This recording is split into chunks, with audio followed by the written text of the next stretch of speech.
Season 2, Episode 3. Your team isn't slow, your decisions are.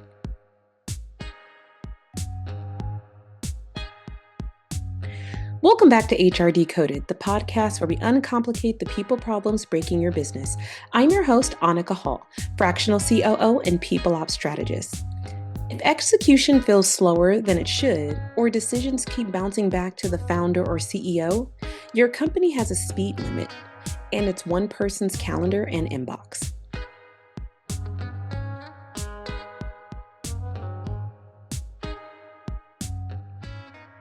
Hi, everyone, and welcome back to HR Decoded. So before we get started, I want to challenge you founders, CEOs, executive leaders, or even managers right away about something I hear all the time, that your teams are just operating or executing too slow.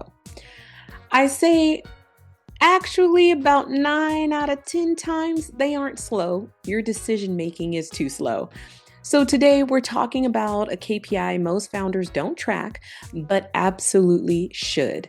And that's decision cycle time. And by the end of this episode, you'll know how to diagnose decision drag, fix the root cause, and install a practical operating system in 30 to 90 days without adding any extra layers of bureaucracy. So let's start here. In founder-led startups, the most expensive operational problem is usually not productivity.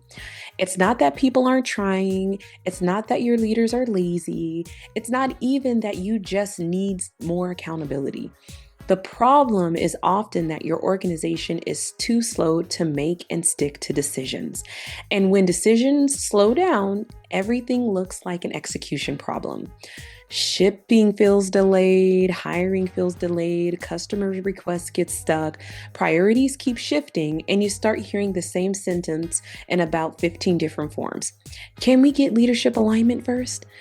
Which in my experience is really just translation for no one knows who can decide, how to decide, and what is truly done, or when it's truly done, I should say. So if I were to give you a task this week to assess whether your company has this issue, I would tell you to look out for these 3 concrete symptoms. Yeah, let's say 3. Symptom number 1, a decision stretches from hours to days to weeks. Okay, a decision that should take 24 to 48 hours just turns into, let's circle back. Can someone write a doc? Let's align in the leadership sync next week. Wait, what did we decide last time? Okay, this is what I call hidden execution tax. Every day, every delay, it delays revenue, delivery, customer response, etc. Right? Then we go to symptom 2. If meetings end without owners and dates, you're essentially leaving meetings with open loops, not decisions, right? There's no clear owner, no due date, no explicit call, no guardrails. Then the loop continues in Slack, then DMs, then emails, then another meeting. And really, extra calendar blocks usually means there's an unresolved decision just wearing a productivity costume, right? Then lastly, there's symptom 3, where founder context switching becomes on the operational model. So your day turns into, hey, quick question, approval, escalation, exception request, hiring issue, vendor request, policy clarification, budget question. That's not leadership leverage, okay? That is workflow fragmentation. And let me say this directly. If the CEO, founder, or executive leader is the workflow, the business will move at that one person's speed. Okay.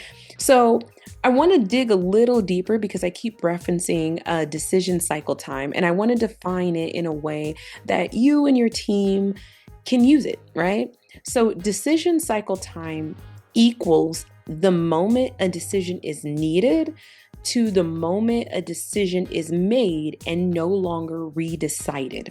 All right. And that last part matters because if a decision gets revisited every week, It was never decided. It was paused. So if you want faster execution, don't start with a try harder, right? Start with clear ownership, clear protocols, clear decision finality, because speed without decision clarity is chaos, and clarity without ownership is just theater. Now, this is not a character flaw. So I do want to say that, right? So I'm not targeting a specific individual or blaming all the leaders out there in the universe. This is simply a business design flaw. Okay, a business design flaw. One that has been repeated for years and years and years across every industry in thousands and thousands of businesses all around the world. I have seen it with clients in London. I've seen it with clients that have divisions in India. I've seen it in Mexico, and of course in the US in every state. Okay. It is just something that is almost like a rite of passage for businesses, okay? And so it's not unique to one company, one individual, or one industry, okay? Decision drag, right? Decision drag will happen anytime three elements are missing, right? That's decision rights, which is who decides what. Decision protocols, how decisions are made, how they're documented. And three, spend and commitment thresholds. What gets approved where, right? When these are missing, any of the three, if one is missing, two is missing, or all three is missing, the default system becomes the leader, the founder, the CEO, the top of the org chart, okay?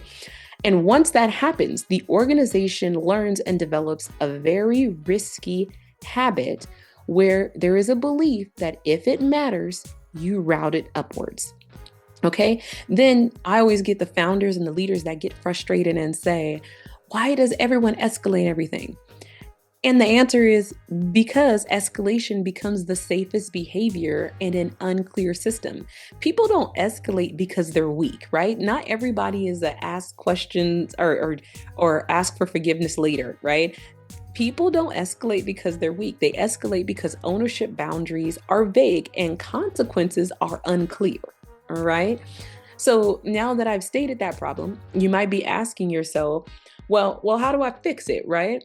So I'm going to share the 5-step mechanisms I use with clients to remove founder bottlenecks and speed up execution within 90 days. Right. I always give that time frame, 90 days. Okay. Step 1, we identify decision categories clogging your week. Okay. Start with decisions that are high frequency, cross-functional, emotionally charged, repeatedly escalated, right?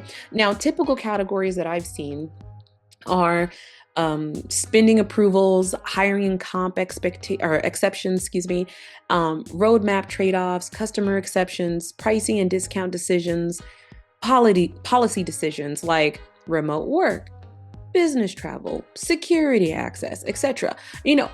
Why do you need to contact the CEO to see if somebody could reset their password in Google? Why are we doing that, right? Why do we need to contact, the chief tech officer to see if we could spend $15 and use Confluence and see if that works for organizing our information for the engineering department? That is silly, right? And when you're going through these categories, right, you don't need to be perfect. We don't need a perfect map. You need to look at the top 10 to 15 decisions that create the most waiting time. Okay, what are things that are just low-hanging fruit, right? And then step 2, we start assigning decision rights. So for each of those categories, I want you to capture 6 fields of information, right? Number 1, the decision name. What are we calling this? What is the decision that needs to be decided, right? Number 2, the DRI, the directly responsible individual. Who is the decision maker? Okay. Number 3, input roles. Who can give an opinion? This is an important one. A lot of people think it's open for all, especially in my startups. It's, we all collaborate. No. Everyone doesn't need to have an opinion about everything, okay? Who can have an opinion about this decision? Let's be clear. And remember, when I say this, and I mean this with love, Input is not a veto. You can give an opinion, but you are not the decision maker. That's two different things. So give an opinion, but you don't get to veto it, the decision that's made. You just give an opinion, right? Number 4, guardrails, risks, budgets, any policy boundaries, that sort of thing. And then 5, what's the deadline? What's the SLA? What are we agreeing to? When do we need to move forward, right? And 6, what are escalation triggers? What would cause a decision to need to be escalated upwards? For example, I just talked about a tool. Somebody says, I want to use this tool. It's going to cost $15 a month. Not a big deal. Maybe the decision threshold is like anything under $500, go for it at the manager level. With that said, okay, don't sign a 5-year contract on behalf of the organization for a tool just because it costs $15 a month, right? If it requires a contract signature and it's not month to month and we can't turn it off, that might cause an escalation. We need to have that approved, right? So you have to kind of set those boundaries, right? And that's it. And by the way, 1 page per category is enough. And if you can't answer those 6 questions, right, you can't name who decides. You don't have ownership. You have escalation masquerading as collaboration, and you need to pay attention to that. All right. Now let's go on to step 3. Step 3, install spend and commitment protocols. This is usually the fastest bottleneck remover, I will say, in any business, especially the startup world, smaller businesses. Without spend protocols, founders get pulled in, right? Money talks. That's the thing that usually has people pause, right? And then what they're getting pulled into is contract renewals, tools. I can't tell you how many times I have sat in leadership meetings, board meetings even, to discuss the renewal of Slack. This is ridiculous, right? Renewal of Asana, renewal of the Miro contract. Okay. Silly, right? Contractor renewals, right? Month-to-month subscriptions, vendor agreements with inconsistent review standards, right? This is all things that don't need to be escalated. They really could live at a mid-level management level, but here nor there, every company is different, but we need to discuss the parameters, right? Install basic thresholds by dollar amount, by risk type, by contract term, legal brand exposure. Put those type of parameters, right? Define what can be approved at functional leadership level, what requires a finance review, what requires the CEO, what requires the board, right? There's different tiers there that we need to be mindful of. Assign that, okay? And require minimal request quality, okay? I'm going to say that again. Require minimal request quality. Business case, ROI requirements, being very clear who owns it. Total cost over term, cancellation terms, alternative option considerations. Okay, make sure that those are delivered when a request comes in. Okay, the goal is not control more of the spend. The goal is not to control that, right? The goal is to prevent spend decisions from hijacking leadership bandwidth. Right? That's important. There's only so many hours in a day, and leaders need to be thinking about larger, broader business decisions, right? Not individual department, individual tool task things that can be decided elsewhere. So go on to step 4, right? Build a decision log. Okay. That will kill the redeciding issue, right? Put it in a simple Google Sheet, a Notion table, Google Sheet, or any other tool that you're using to document, right? Every entry should include decision statement, the DRI, the date, the guardrails applied, maybe a 1-line rationale on why this was the decision, and a review date, right? When are we going to talk about whether or not this decision was successful, right? Not a redecision date, but just a date to assess the decision, right? If the decisions aren't logged, your team runs on memory and Slack searches, and it's not an operating system, right? Then lastly, we have number 5, okay? Put decision movement on a weekly cadence. Even good decisions die without rhythm, okay? Minimum cadence. Leadership weekly business reviews. I'm a big fan. Once a week, let's get together. Let's review the business, right? Look at scorecards. Let's look at top priorities. Let's look at things that are getting stuck, okay? Functional weekly check-ins. Each leader owns decision movement in their lane. I want to put an emphasis on their lane, okay? One of my biggest pet peeves is when people don't stay in their lane at work. I don't reach out to the head of engineering to discuss their engineering protocols. That's not my wheelhouse. I'm not an expert engineer, right? I am an expert on business operations, so I do check in on HR, on finances, on legal departments and things like that. But that's my wheelhouse, right? That's my scope of knowledge, influence, and control. I don't jump into products lane and articulate how to draft correct PDRs, right? Or PRDs, excuse me. So stay in your lane, right? But we could do functional weekly check-ins, right? Let's do monthly resets, okay? The only place where priorities are formally retraded or adjusted or moved monthly, right? Monthly cadences.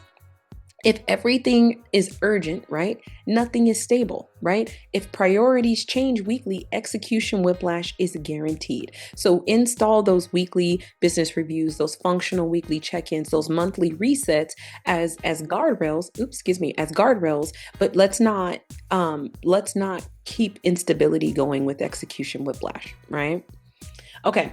And let me give you, I will say an anonymized practical before and after of what this looks like when I've implemented it with a client, right? And I say anonymized because I do have NDAs with my clients, so I don't share their information directly and expressly. So anonymized is the best I can give you. So, before I worked with a client, CEO was the default approver for spend and cross-functional calls. Leaders escalated to avoid being wrong. They were nervous. Some of them were very nervous about making decisions because, as I said earlier, consequences can be unclear. And sometimes companies thrive in ambiguity and sometimes they don't. So we just have to be mindful about that. Leaders were escalating to avoid, issues. Okay, so decisions kept reopening. They kept being relitigated, rediscussed, and weekly meetings multiplied. But progress felt inconsistent. So we're having daily meetings sometimes to talk about the same stuff, and nothing was ever moving forward, right? So we installed the category-based decision rights with the DRIs, the designated responsible individual. Okay, spend and commitment thresholds were installed. A lightweight decision log. Okay, when I say lightweight, I mean Google Sheet, 6 columns, ... right? And weekly business review cadences were explicitly decision needs, right? Like we had a weekly meeting only for decisions. If we had the information to make a decision during that meeting, it was made. If not, we just kept going, right? We had a weekly time because we weren't going to keep meeting every week or multiple days a week. It was just taking up too much time, right? Outcomes, 90 days. After those 90 days, we were getting faster decisions across routine operational categories, noticeable reduction in CEO escalations. When I say the CEO didn't know what to do with their time, because people were just not throwing meetings on the calendar or needing to have it was making them a little nervous. And we'll talk about that later. But, they just had more time in the day. Managers made more calls with guardrails. They knew where their line was, right? And only if they needed to cross the line, and I'm not saying that in a negative way, but they had the guardrails for decisions. And it was only when they were going beyond those that things were getting escalated, which was wonderful. And so that CEO got that meaningful, strategy time back and fewer midstream reversals because decisions were documented and they were sticky, right? Like they were documented and people could go and look at it and they understood the why and they understood the who. And so they stuck to the business, which was amazing. And this is really a key point because execution stabilized. And it wasn't because people worked harder, but because the decision systems stopped fighting them. Okay. And now I tell you guys all of these things. I tell you that story. And I don't want you to get me wrong. I've worked with hundreds of companies and doing this is easier said than done. Everyone, okay, including founders, CEOs, they don't always jump on board right away. And I've had, and heard various reasons and rationales behind that, right? Like one I've gotten is the structure will slow us down. And my response is well, undesigned decisions already slow you down. If you're redeciding and escalating, you're not moving fast, you're just thrashing, right? Like you're just yo-yoing back and forth, right? I've gotten from leaders, my managers aren't ready. And my rebuttal to that is like the managers don't become ready by watching you decide, right? They become ready by making bounded decisions, right? They get coaching from the outcomes, okay? I've gotten, I need visibility. And you can see a lot of these lean into like the top, right? Because people typically will fall in line if the top down. So leaders, and I primarily work with founders, CEOs, executive leaders. So a lot of these objections I've gotten are from that level. Like I said, another one I've gotten is I need visibility. And my response to that is great. Keep visibility, remove interruptions, right? Use scorecards, use the decision logs, use weekly reporting to stay visible, right? Or to keep that visibility. But visibility is not the same thing as approval dependency, right? And for my beloved startups, okay, my favorite objection that I get is that this sounds too corporate. And my response to that is no, it sounds scalable. You can stay founder led without being founder dependent, right? That's hard to hear. It's a tough pill to swallow, but that's the reality. Okay. So, but I say all of this to say I'm just the messenger, right?